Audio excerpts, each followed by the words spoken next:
시청자 여러분 안녕하십니까. 시청자 여러분, 특별한 사정이 없는 한 한일 군사정보보호협정 즉 지소미아가 오늘 저녁 자정, 그러니까 23일 0시를 기해서 종료됩니다. 지소미아는 우리나라의 안보뿐만 아니라 한미동맹, 한미일 안보협력체제에 중대한 영향을 미친다는 점에서 여러 가지 우려의 목소리가 나오고 있습니다. 그런 가운데 문재인 대통령이 김정은을 오는 25일 부산에서 열리는 한 아세안 특별 정상회의에 초청하는 친서를 몰래 보낸 것으로 밝혀져서 파문이 일고 있습니다. 이중곤 교수님 나오셨습니다. 네, 이 교수님. 예. 참 오늘이 어떻게 보면은 운명의 날이 예. 될 것 같습니다. 지금 뭐 막판 협상을 벌인다고는 하지만 현실적으로는 대세는 기운 것 아닌가. 지소미아가 종료될 수밖에 없는 것이 아닌가 하는 생각이 드는데, 그렇죠? 그러니까 이것도 일종의 치킨 게임이었어요. 예, 그렇잖아요. 예, 예. 그 이제 청와대도 우리는 절대로 안 물러날 거다. 왜냐면 예. 여기서 만약에 핸들을 꺾어버리면 우리가 바보 되니까. 뺏기드는 형상이 그러니까 되죠. 근데 아베도 마찬가지일 거 아닙니까? 예, 그렇죠? 예. 아베도 그 정도 만약에 고개 숙일 것 같았으면 애초에 그런 일을 안 했겠지. 이런 식으로 되니까 양 정부가 이 완전히 고집 싸움하고 하다가 지금 오늘 이런 사태를 맞았는데, 저는요 뭐 안타까운 게 뭐냐면, 뭐 일본 아베도 그렇고 우리 정부도 이렇게 외교력이 빈약한가? 이런 건 이제 외교적으로 풀 수 있는 그런 그렇죠. 문제였는데, 애초에 이게 사실은 이제 외교적 사안이었거든. 근데 이걸 가지고 양측이 무슨 뭐 그렇게 고집 싸움하면 뭐 여기서 이기면 뭐 저기 대한민국이 일본보다 나아지는 겁니까? 근데 일본이 뭐 여기서 이기면 한국을 무슨 옛날같이 도로 장악할 수 있는 겁니까? 괜한 고집들을 피워가지고 이 국민들만 지금 불안하게 만드는 건 아닙니까? 예. 그러니까 이게 어떻게 보면 양국의 국익 차원보다는 지도자 간의 감정 싸움으로 이렇게 비화된 측면이 많이 있어요. 우리도 그 조국 사태와 이렇게 연결되면서 어떤 그 반일 감정을 부추기는 하나의 도화선으로 작용을 했고, 일본의 경우도 이번에 이참에 좀 명분은 그쪽에 있다고 보고 한국을 콕 하거나 그냥 눌러놔야겠다, 이런 오기 싸움, 이런 것으로 이렇게 비춰졌는데, 어쨌든 문재인 대통령의 패착이 아닌가 하는 느낌이 드는 것은 사실이에요. 그죠. 아베가 어떻다는 그 아베 정치적 성향이라든지 이런 건 이미 충분히 알려져 있었거든요. 문 대통령이 예초에 그걸 몰랐습니까? 알았으면 외교적으로 그 사람을 어떻게 적절히 잘 이용해가지고 한일 관계를 그래도 무난히 잘 이끌어 나가겠다, 이런 외교적인 지혜를 발휘할 생각은 안 하고 이따가 지금 고 교수도 말씀하셨지만 국민이 어쩐지 의심스러운 점이 있거든. 이거 뭐 조국 국면을 말이지 다른 이슈로 가지고 이슈를 덮어버리면은 그런 책략적인 대응을 한 게 아닌가, 이렇게 국민들은 의심한단 말이죠. 그런데 그 책략도 뭐냐면 정말 국익에 있어서 굉장히 중요한 군사정보보호협정이라든지 이건 안보 문제가 직결되거든요. 이런 걸 가지고 만약에 그런 거래를 하기로 했다든지 그런 이슈로 덮겠다는 그런 책략적 발상을 했다는, 이 정말 심각한 문제죠. 또 하나는 문 대통령도 지난 국민과의 대화에서 일본이 우리나라가 방파제 역할을 해주고 미국의 핵 우산을 씌워줌으로 인해서 여러 가지 득을 보고 있다, 이런 지적은 맞는 것 같아요. 그런데 우리나라 대법원에서 내린 강제징용 판결하고 이 일본의 경제 보복, 수출 규제를 이렇게 바로 직접적으로 연결시킨 것은 좀 논리적으로 맞지 않는 건 아니냐, 그런 측면이 있고, 또 하나는 우리 측으로서는 미국이 그렇게 한일 간의 강대강 싸움을 붙으면 뭔가 중재를 해줄 것이다, 거기서 돌파구를 마련하리라고 기대를 했던 거. 근데 오히려 미국이 일본 편만 들고 있는 그런 상황, 이런 것에 대한 오판, 이것이 오늘의 지소미아를 어쩔 수 없이 그냥 파괴하는 상황으로 갔지 않습니까? 그래서 뭔 명분만 좀 달라. 우리가 파괴 안 할 테니까. 나중에는 지금 요 근래는 뭐 어떻게 보면 구걸하다시피 하고 있지 않습니까? 근데 저 문재인 정권이요. 제가 볼 때는 저 사람들 이념성이 굉장히 강하잖아요. 그다음에 이념에 너무 치우쳐 있어서 그런지 북한 문제만 매달려가지고 옛날에 노무현 전 대통령이 뭐라고 했냐면 딴 거 다 깽판 쳐도 북한만 하나만 해결하면 된다. 뭐 이렇게 이야기했는데 이 사람들도 이 의식 구조가 비슷한 것 같아요. 이 외교적인 시야를 말이죠. 전 세계적으로 이렇게 넓힐 줄은 모르고 오직 이제 북한에만 초점을 맞춘 그런 외교를 지금까지 해왔기 때문에 그런데 그래서 뭐냐면 시야도 좋고 생각도 그러니까 이 전략이라는 것도 특별한 게 없는 것 같아요. 무슨 얘기냐면 일본하고 관계에 있어서도 애초에 이제 징용자 배상 문제라든지 또 이 뭡니까 위안부 합의 이런 문제는 그때 그 문제를 생각하면 이게 남의 일이 아니거든. 우리 일이잖아요. 그럼 그걸 우리 일이라고 생각하고 일본하고 물밑에서든지 뭐 공식적으로든지 적극적으로 대화하고 해서 풀었어야 되는데 이걸 가지고 감정적으로 했단 말이죠. 왜? 반일 감정. 이거만 탁 하면 우리 한국 사람들 그냥 일본 이러면 무조건 예, 그런 게 있죠. 뭐 어쩔 수 없죠. 뭐 박수 받을 거다. 오직 그런 책략적 판단만 한 것 같아요. 예.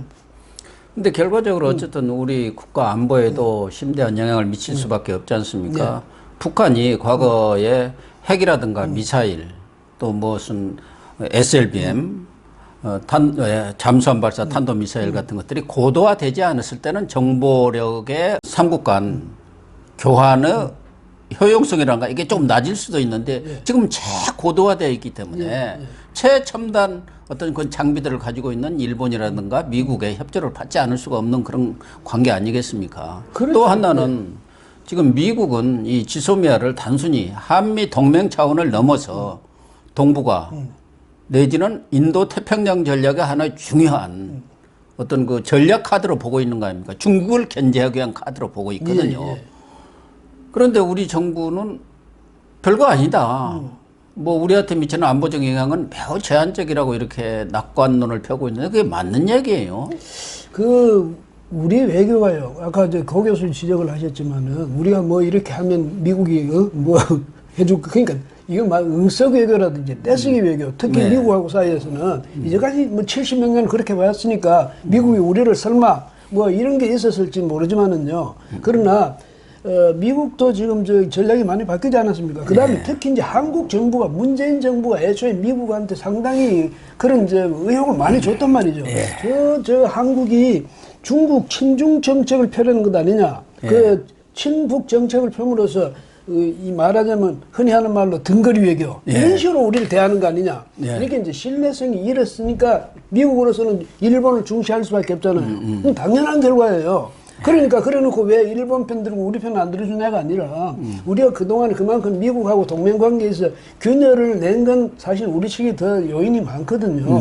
그런 점에서 미국에게 신뢰를 조금이라도 줬더라면 이런데 안 주니까 미국 조언 아닌 말로 좋다. 옛날 에치슨 라인 같이 인도하고 일본하고 이어서 오스트레일리아로 이어가는 이 선에서 우리는 이 태평양 아시아 태평양 그 전략을 여기서 하겠다든지 이렇게 되면 한국의 이 효용성이 굉장히 약화되는 것 아닙니까? 그렇겠죠.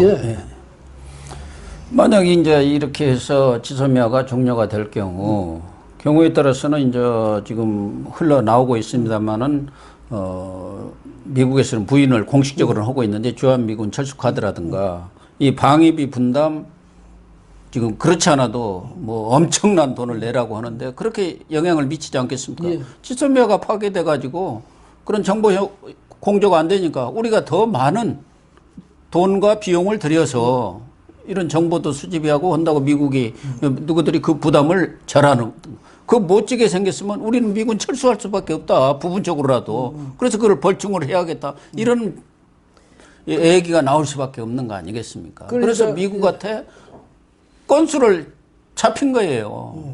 그런 게 이제 있겠죠. 그래서 뭐냐면 우리가 지금 이제 미국에서는 계속 또 뭐라냐면 철수 그거 아니야 뭐 이렇게 이야기한다든지 공식적으로는 그렇게 밀었다 당겼다 이렇게 하거든요. 한쪽에서는 뭐 철수 이야기했다 또 다른 쪽에서는 아니야 뭐 이렇게 하는데 문제는 이제 뭐냐면 미국과 한국 간의 이 특히 이제 안보 면에서 신뢰성이 금이 가기 시작했다. 이게 중요한 거예요. 그러니까 네. 지소미아 사실은 뭐 한일 간에 지소미아 없어도 한미 간의 금만 가지고도 된다고 말은 할 수가 있지만 그러나 미국의 입장에서 볼 때는 일본과 한국을 양측에 이제 끼고 그렇죠. 같이 지금 저 안보 그걸 저 전략을 짜고 하는데 한쪽이 빠졌다 그러면 이 삼각 그 안보 체제는 지금 이 뭐냐면 균열되는 거 아닙니까? 균열이 네. 나고 나중에 자칫하다 이게 와야 될 수도 있거든요. 이런 점이 있을 때 미국이 한국을 보는 눈이 어떻겠습니까? 저 사람들은 자기들 이익이 뭐 이제 이익에 따라서는 한미 간에 저 사람도 얼마든지 등 돌릴 수 있는 사람이라는 인식을 가질 수도 있거든. 이래 되면 미국과 한국 간에 이 특히 안보 체계에 있어서는 이 동맹 관계가 아주 이 뭐랄까 좀 위기에 처할 수 있는 그런 상황이죠. 예. 그게 김일성의 각근 이론 아닙니까? 갓을 썼는데 한쪽 끈을 잘라버리면 갓은 저절로 그럼요. 벗겨져 버린다. 그게 해구산 그런 거 필요 없다. 예. 한일 관계가 파탄이 난다든가 한미 동맹 어느 쪽 하나만 파탄이 나도 이건 있으나 마나 한 거다. 그런 각근 이론이 지금 적용이 되고 있는 상황 아닌가 하는 생각이 들어요. 그 한국이 또 하나 이제 오해하고 있는 게 아까 뭐 잠시 비슷한 말씀 드렸지만은 한국의 지정학적 이 위치가 옛날같이 그렇게 중요하지는 않아요. 미국이 볼 때는 근데 우리는 야 우리가 지금 저기 북한이나 중국하고 맞서 있는 그 프론트 라인 우리가 형성하고 있는데 우리가 전선에 있는데 당신들이 우리를 어떻게 할 거야? 하세요. 이러면 어떻게 할 거예요? 그럼요. 어? 네. 그러니까 그런 점에서 우리도 좀 고민을 하는 그런 저기 안보 전략이라든지 고민을 하는 외교 전략을 세워야 되겠는데 지금 그게 아닌 것 같아요. 왜냐하면 자기들 이념성만 부각시키고 북한하고만 잘 되면 다른 건 걱정할 거 없다. 그 다음에 중국하고 잘 맺어가면 된다. 이래서 이런 식이 되니까 미국은 생각할 때 굉장히 제 생각에는 문재인 정부의 그 저의랄까 이런 걸 의심하고 있는 것 같아요. 그러니까 미국은 지금 일본과 한국을 양 날개로 해서 동북아 전략 나아가서 인도 태평양 전략을 짜고 있는 거 아니겠습니까? 그것은 결과적으로 중국의 남진 이걸 견제하자는 거예요.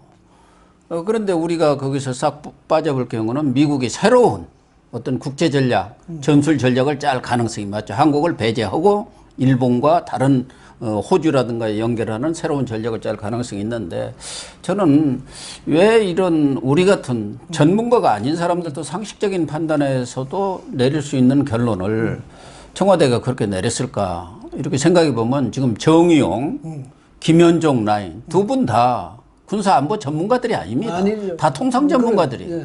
그런데 국방장관, 외교통상부 장관, 서훈 국정원장 다 지소미아 필요성을 인정을 한 사람들이에요.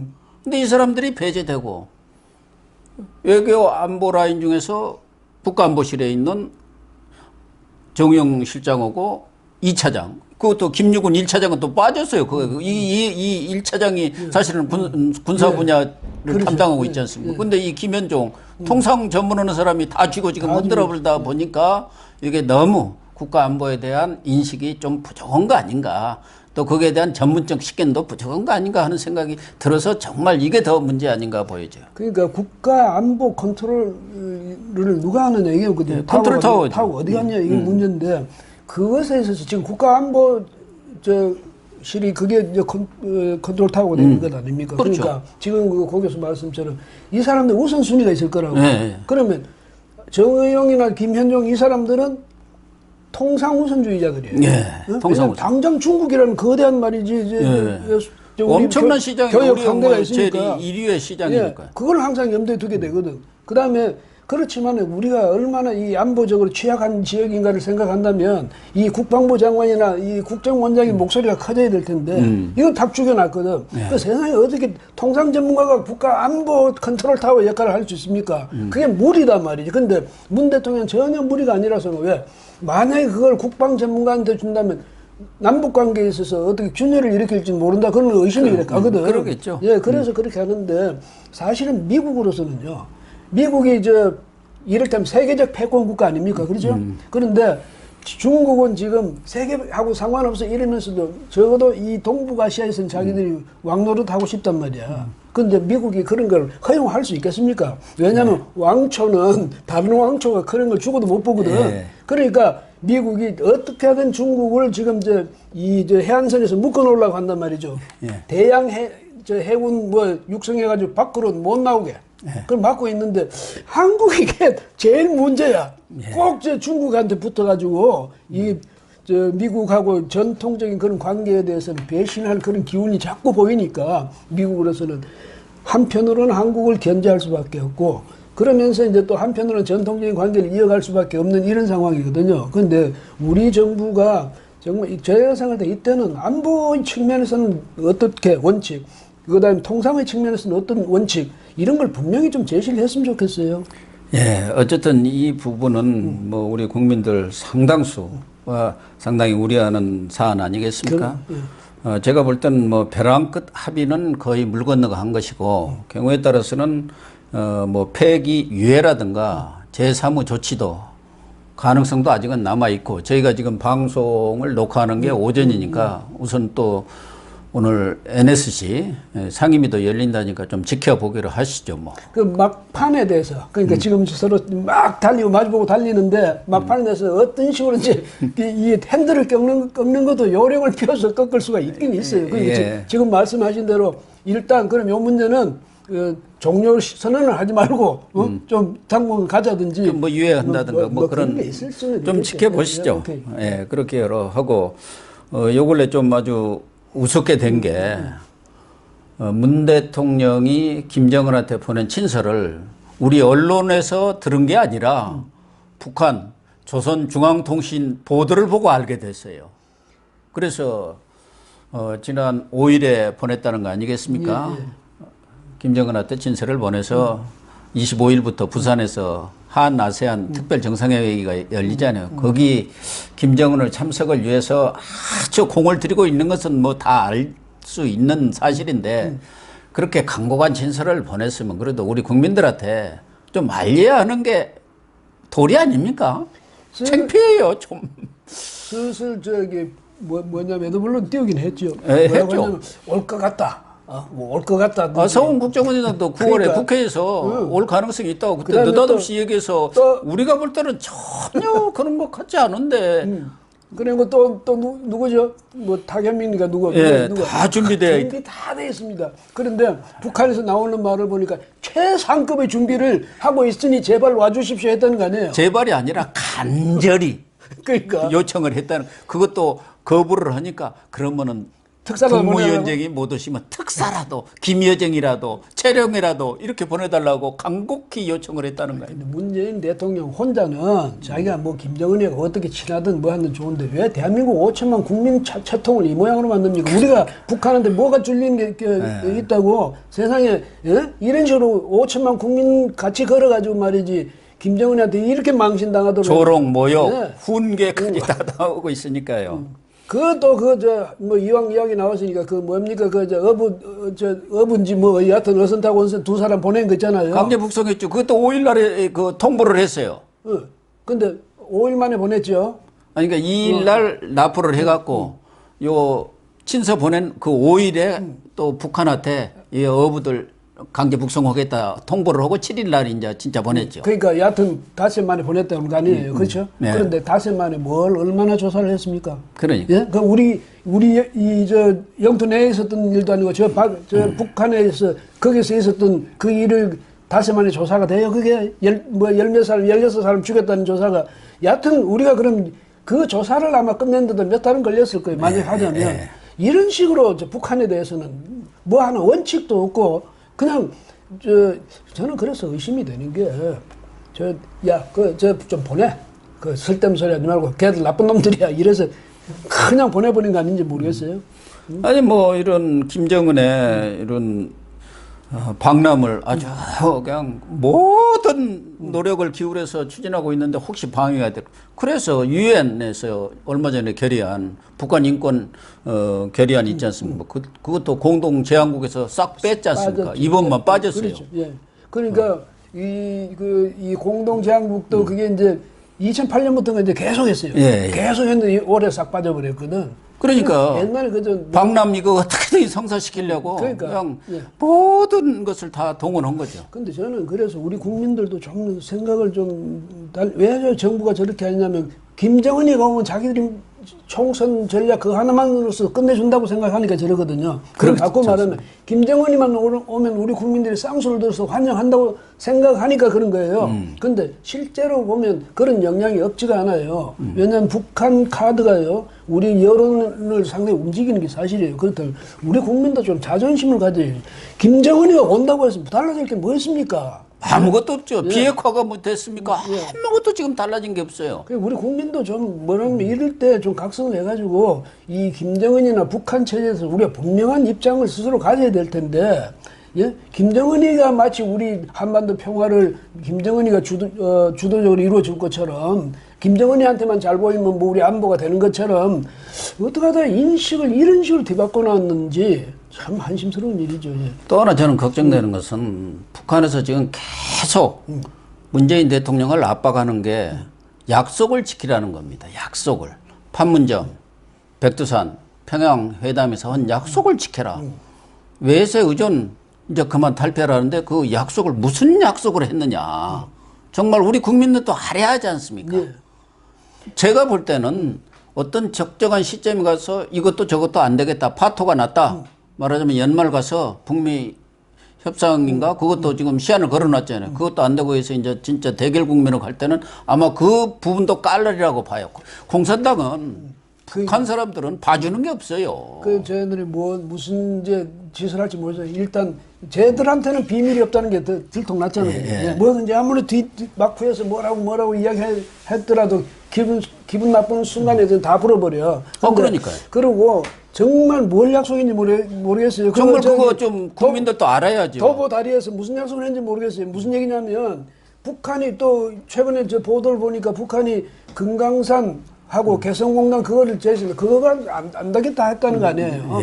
그 정도까지는 말이 안 된다고 했다니까 다른 무슨 큰 약속이 있었을 거예요. 같다. 그렇죠. 네? 그렇게 우리가 이제 생각할 수밖에 없거든요. 말하자면 이제 미국하고 단계하고 뭐 우리끼리 해보자든지 뭐 무슨 큰 테두리 안에서 약속을 한 게 있는지 이거는 지금 우리 정부가 말을 안 하니까 알 수가 없죠. 근데 북한이 지금 고 교수 말씀처럼 우리는 그냥 조금만 기다려보면 될 것 같다. 곧 이제 김정은이가 또 조선중앙통신이나 뭐 얘들 시켜서 다 또 이제 이야기해 줄지도 몰라요, 지금. 과거 MB 때도 북한 측하고 비밀 협상 벌인 거 나중에 잘 안 돌아가니까 다 공개해 버렸잖아요. 또 봉투 주더라고 그러고. 네, 봉투 준 거 뭐 이런 까지 다 어디서 비밀이 만나가지고 어떤 얘기를 했고 어떻게 구걸 했다는 거, 뭐 어떻게 뒷돈 찔러줬다는 것이 다 공개하고 있는데 이 정상 간의 그런 회담이라든가 이런 것도 그 북한 애들은 철저히 이걸 다 카드로 쥐고 있는 거 아니겠습니까? 그러기 때문에 우리한테 이렇게 막 대해도 아무 말도 못하고 있잖아요. 거기다가 요새 무슨 출생의 비밀까지도 하도 회자되다 보니까 또 그런 것도 북한이 카드로 쥐고 있을지도 모르죠. 우리가 속을 알 수가 없잖아요. 그러니까 이 정책이 최선의 뭐 정책이라는 말을 이제 늘 하잖아요. 그런데 정책하지 못하면 항상 뒤말리는 거야. 예, 그리고 북한이 뒤통수를 아무리 쳐도 할 말이 없게 되는데 그래서 특히 남북 문제에 관한 한 협상은요. 그 뒤에서 막후에 뭐 해봐야 소용없어. 왜? 저 친구들은 신뢰할 수 있는 상대가 아니거든요. 그럴수록 항상 이 협상이라든지 이 대화라든지 이런 것은 공식화할 필요가 있다. 그럼요. 예? 그냥 공개할 필요가 있다. 웬만한 것은 다 공개를 해야죠. 투명하게 하겠다고 했잖아요. 예. 남북 관계를. 그러니까 이걸 상대가 굉장히 신뢰할 만한 상대 같으면 비밀 교섭을 해도 돼요. 왜? 마지막에 좋은 결과만 낼 수 있다면. 근데 상대가 걸핏하면 성질나면 그냥 그 조선중앙통신통에서 다 불어버리는데 거기 무슨 비밀 교섭이 필요합니까? 그게 오히려 부담이 되는 거지. 문재인 대통령이 적어도 이런 면에 있어서는 굉장히 좀 아마추어 중에도 너무 아마추어 같아요. 네, 시청자 여러분. 오늘 저녁 자정을 위해서 지소미아도 파기가 되고 또 남북관계도 이번에 친서 공개에서 드러난 것처럼 아주 경색된 국면을 벗어나지 못하고 있는 것 같습니다. 어쨌든 지금 외교 안보 라인에 대한 전면적인 쇄신 요구가 강한데 문재인 대통령도 참모들을 이번에 정말 물갈이를 해서 제대로 된 안보 정책을 수립하는 어떤 획기적인 전기로 삼았으면 하는 생각을 갖고 있는데 그럴 것 같지가 않아서 정말 걱정이 많습니다. 오늘 방송 마치도록 하겠습니다. 감사합니다.